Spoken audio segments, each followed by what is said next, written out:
नमस्ते, म उत्सव शिवकोटी भर्चुअल स्कुल नेपालको अनलाइन लर्निङ प्लेटफर्ममा तपाईहरुलाई स्वागत छ।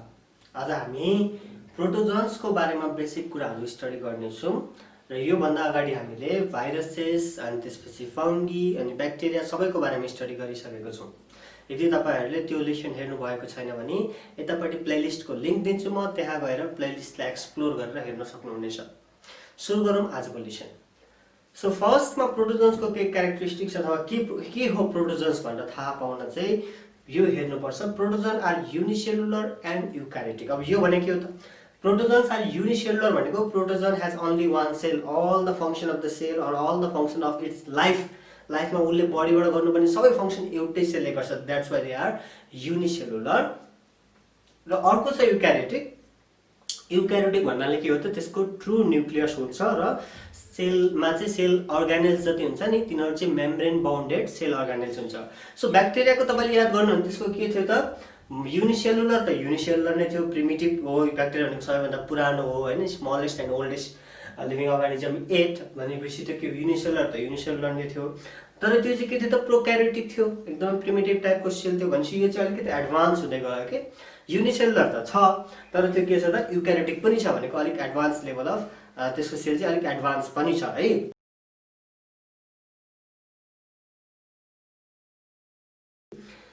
अब अर्को छ अटोट्रोफिक, प्यारासाइटिक अथवा फ्री लिभिङ। सबै मोड अफ लाइफ त्यसमा छ। अटोट्रोफिक पनि हुन सक्छ भनेको आफैले खाना पनि बनाउन सक्यो।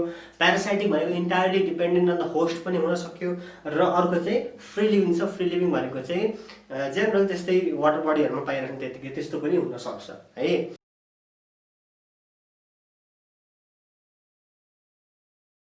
अब अर्को छ यिनीहरुसँग चाहिँ स्पेशल मेन चाहिँ के हो भन्दाखेरि यसको स्पेशल अर्गान फर लोकोमोसन। यिनीहरुसँग स्पेशल अर्गान हुन्छ लोकोमोसनको लागि चाहिँ, हिँडडुल गर्नको लागि चाहिँ।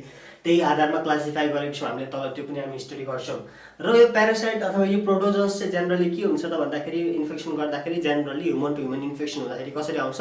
बाइ युजिङ अदर भेक्टर अथवा अरू खालको एजेन्ट्स लाइक मस्किटो, फ्लाइजहरू चाहिँ यिनीहरू एक्स्ट्रा भेक्टर एजेन्ट्सहरू युज गरेर चाहिँ पर्सन टु पर्सनमा चाहिँ प्लाज्मोडियम भ्याक्युलेट्सहरूदेखि लिएर आदि इत्यादि ट्रान्समिट हुन्छ भनेको प्रोटोजन्सहरू that causes disease transmit with the help of vector अथवा mediums like mosquito, flies, water body फुडहरूबाट ट्रान्सफर हुन सक्छ।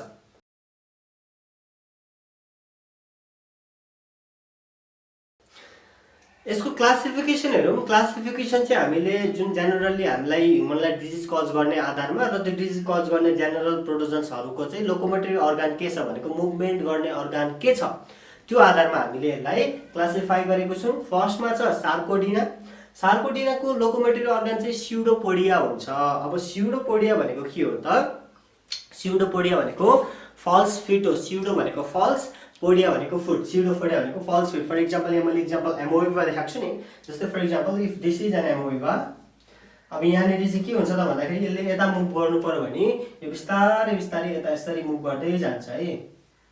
यसरी मुभ गर्दै गयो अनि त्यसपछि यतापट्टिबाट बिस्तारै यो सर्दै जान्छ है। यो ट्रु फुट होइन नि। अब यतापट्टि फेरि है ट्रु फुट होइन के यो, तर के हो त? यो फल्स फुट हो। भनेको यसरी चाहिँ एक्चुअल फुट नभए पनि बिस्तारै बिस्तारै यसरी फल्स फुटले मुभ गर्दै जान्छ। त्यसलाई हामी के भन्छौँ त? स्युडोपोडिया। अब यहाँ खाना छ भने यसले वरिपरिबाट यसरी आउँदै आउँदै आउँदै आउँदै गएर बिस्तारै यस्तो गर्दै गर्दै लास्टमा गएर खानालाई भित्रपट्टि राखेर यसरी त्यसलाई अब डाइजेस्ट गर्न थाल्छ। भनेको फल्स फुट रहेछ। त्यो एक्चुअली सधैँ प्रसिड भइरहँदैन, त्यो सधैँ त्यहाँ बसिरहँदैन, तर चाहिँ त्यो चाहिएको बेलामा फुट निस्किने रहेछ के। सो द्याट इज स्युडोपोडिया है त। भनेपछि सार्कोडिनामा लोकोमोटरी अर्गान के हुन्छ त? स्युडोपोडिया हुन्छ। र इक्जाम्पलमा मैले एमोइबा दिएँ। त्यसपछि अर्को छ म्यास्टिकोफोरा। म्यास्टिकोफोरामा चाहिँ फ्ल्याजेलम हुन्छ अथवा फ्ल्याजेला एउटा पुच्छर जस्तो हुन्छ है। एउटा अथवा धेरै पनि हुन सक्छ। जस्तै ट्राइपानोसोमा, जियार्डिया, लाम्बिया यिनीहरू भन्ने मैले इक्जाम्पल दिएको छु। अर्को छ सिलियोफोरा। सिलियोफोरा भनेको चाहिँ सिलिया भएको जुन प्रोटोजन्सहरू छ तिनीहरूलाई चाहिँ हामीले कुन क्याटेगोरीमा राखेको छौँ? सिलियोफोरामा। मैले एउटा इक्जाम्पल चाहिँ फ्री लिभिङको दिएको छु, त्यो भनेको प्यारामिसम। प्यारामिसम चाहिँ के छ त? फ्री लिभिङ छ। स्पोरोजुआ छ अर्को चाहिँ। स्पोरोजुआमा चाहिँ जेनरली यही भनेर डेडिकेटेड मोड अफ जुन छ नि त्यो चाहिँ हुँदैन है। स्पोरोजोआमा चाहिँ। तर तिनीहरूको लोकोमोसन चाहिँ ग्लाइडिङ मोसन हुन्छ के भनेको लगभग इफ एयरमा छ भने एयरसँगै ग्लाइड गर्दै जाने, वाटरमा छ भने जेनरली वाटरमा हुन्छ, सो वाटर अनुसार वाटर सँगसँगै ग्लाइड गर्दै जान सक्छ। फर इक्जाम्पल अनि अर्को चाहिँ मेन यसको अर्को के पनि छ भन्दाखेरि यिनीहरू चाहिँ रिप्रोडक्सन गर्दाखेरि स्पोरुलेसनबाट गर्छ। अब यसको इक्जाम्पल चाहिँ मैले प्लाज्मोडियम दिएको छु। अब यो भनेपछि ह्युमन बडीमा छ भने ब्लड जता जता छ त्यति हुँदै हुँदै हुँदै जान पनि सक्छ भनेको। ग्लाइड गर्ने जुन बडीमा जुन इन्भाइरोमेन्टमा उनीहरू बसेको छ त्यही अनुसार मुभमेन्ट देखाउँछ यिनीहरूले। स्पेसल अर्गान चाहिँ हुँदैन यिनीहरूमा, त्यो चाहिँ के हो त स्पोरोजोआ। र रिप्रोडक्सन यसले केबाट गर्ने रहेछ त स्पोरुलेसनबाट गर्ने रहेछ। Example Plasmodium. एकचोटि फेरि हेरौँ है त क्लासिफिकेसनमा के छ। फर्स्ट सार्कोडिना, सार्कोडिनामा के हुने रहेछ त लोकोमोटरी अर्गानको रूपमा स्युडोपोडिया, स्युडोपोडिया भनेको के हो फल्स फिटो। For example amoeba. अर्को छ म्यास्टिकोफोरा, म्यास्टिकोफोरामा के हुन्छ फ्ल्याजेला अथवा फ्ल्याजेलम, त्यो भनेको पुच्छर जस्तो हुन्छ र त्यो चाहिँ के छ इक्जाम्पल ट्राइपेनोसोमा अथवा ट्राइपेनोसोमा अथवा जियार्डिया लाम्लिया। अर्को छ सिलियोफोरा, सिलियोफोरामा सिलिया हुन्छ, हेयर लाइक आउट ग्रोथ हो सिलिया भनेको चाहिँ प्यारामिसियममा हुन्छ जेनरली है। सो त्यो इक्जाम्पल मैले यो चाहिँ फ्री लिभिङ इक्जाम्पल दिएको छु प्यारामिसियम। र अर्को छ स्पोरोजोआ, स्पोरोजोआमा चाहिँ डेडिकेटेड अर्गान फर लोकोमोसन हुँदैन, तर तिनीहरू जेनरली ग्लाइडिङ विथ इन्भाइरोमेन्ट जस्तो ग्लाइड गर्छ त्यसो गर्छ। र यसको रिप्रोडक्सन चाहिँ कसरी हुने रहेछ त स्पोरुलेसनबाट हुने रहेछ। र इक्जाम्पलमा मैले यहाँनिर प्लाज्मोडियम दिएको छु जुनले हामीले मलेरिया कज गर्न सक्छ।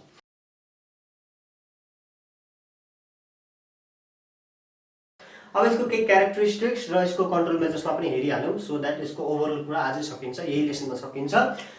फर्स्टमा चाहिँ क्यारेक्टरिस्टिक्समा यही कुराहरू दुई तिनवटा रिपिट भएको छ, that is unicellular and eukaryotic भइसकेको छ। युनिसेलुलर भनेको सिङ्गल सेल बडी र युक्यारियोटिक भनेको के हो त अलिकति ट्रु न्युक्लियस भएको र मेम्ब्रेन बाउन्डेड सेल अर्गान्स भएको सेललाई हामी युक्यारियोटिक सेल भन्छौँ। अर्को चाहिँ special organs for locomotion, special structure भनौँ अर्गान नभनौँ, स्पेसल स्ट्रक्चर फर लोकोमोसन, त्यो भनेको त्यही आधारमा हामीले क्लासिफाई पनि गरिसकेको छौँ।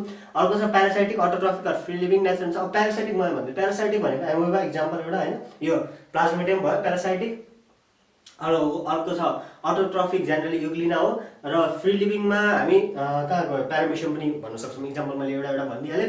अब अर्को छ रिप्रोडक्सन, रिप्रोडक्सन चाहिँ जेनरली एसेक्सुअल र सेक्सुअल दुवै तरिकाले हुन्छ है। जेनरली अब एसेक्सुअलमा बाइनरी फिसन, एमोइबामा बाइनरी फिसन हुन्छ होइन, अनि अरूमा पनि सेक्सुअल पनि हुनसक्छ, जस्तै मेल र फिमेल हुने गरी सेक्सुअल पनि हुन्छ, त्यो प्यारामिसियममा सेक्सुअल हुन्छ है। र अब अर्को छ साइज, यसको जेनरल साइज रेन्ज कति गर्छ त यसको 10 माइक्रोमिटरदेखि 52 माइक्रोमिटर हुने रहेछ साइज चाहिँ। ब्याक्टेरियाको कति कति 1.5 माइक्रोमिटरदेखि 10 माइक्रोमिटर डायमिटर थियो होइन त्यसको। अनि भाइरसको चाहिँ 20 नेनोमिटरदेखि 400 नेनोमिटर थियो है। र यसको के छ त 10 माइक्रोमिटरदेखि चाहिँ नि 52 माइक्रोमिटर। र ब्याक्टेरियाको लेन्थ कति थियो 2 माइक्रोमिटरदेखि 10 माइक्रोमिटर थियो सायद, okay if I remember correctly. So यसरी तपाईँले कम्पेयर गर्दै पढ्ने हो, जति पनि हामीले यो पढ्यौँ नि ब्याक्टेरिया भाइरसहरूको यिनीहरूको यस्तो गर्दै कम्पेयर गर्दै पढ्नु भने तपाईँले सधैँ याद गर्न सक्नुहुन्छ, सबैको याद हुन्छ कि फेरि एउटाको मात्रै होइन सबैको याद हुन्छ। सो साइज कति रहेछ 10 माइक्रोमिटरदेखि 52 माइक्रोमिटर रहेछ यसको। एन्ड यो चाहिँ जेनरली एक्वाटिक हुन्छ भनेको पानीमा पाइन्छ जेनरली, तर कहिलेकाहीँ चाहिँ एनिमल बडीमा पनि पाइन्छ। जुन प्यारासाइटिक छ त्यो चाहिँ के हुन्छ त एनिमल बडीमा पनि पाइन्छ, फ्री लिभिङहरू जेनरली पानीमा पाइन्छ, वाटर बडीमा पाइन्छ होइन। जस्तै यो जुन प्लाज्मोडियम हाम्रो ब्लडमा हुन्छ होइन इन्फेक्सन गर्दाखेरि। सो अर्को चाहिँ यसको लाइफ प्रोसेसेस जति पनि छ मैले भन्छ कि सिङ्गल सेल भएपछि आफ्नो बडीमा हुने जति पनि लाइफ प्रोसेसहरू छ सबै यसले के गर्नुपर्ने हुन्छ त सिङ्गल सेलले नै रेगुलेट गर्नुपर्ने हुन्छ। So all the life processes takes place by the single sale.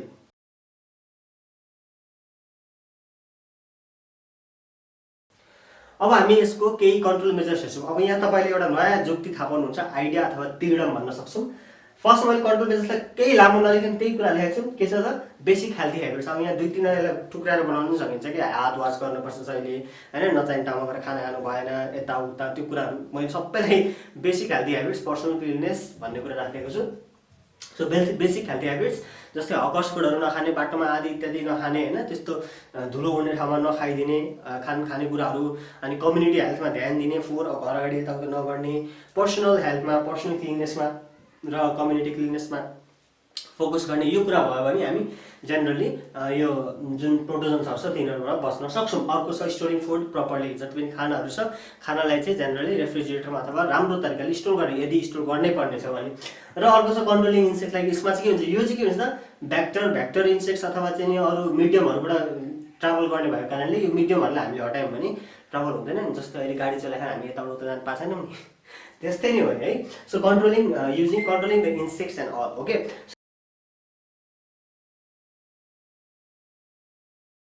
So these are the control measures of protozoans. र यो क्यारेक्टरिस्टिक्स भयो जेनरल इन्ट्रोडक्सन र यो चाहिँ के भयो क्लासिफिकेसन अफ प्रोटोजन्स। यो लेभलमा अहिले पढ्नुपर्ने भनेको यति नै हो। इज लाइक ओभरअल यस्तो सानो स्टडी मात्रै भयो। इफ तपाईँले यसकै स्टडी गर्न थाल्नु फेरि डिपली पढ्दाखेरि धेरै कुरा छ। So this is the basic thing that you need to learn in this lesson. If you have any question तल गएर कमेन्ट गर्नुहोस्। I will be happy to answer your question when I get the time. And what do you think about this video lesson? Go down below, comment, like, share, subscribe and hit that bell icon. Stay home, stay safe and see you in next lesson.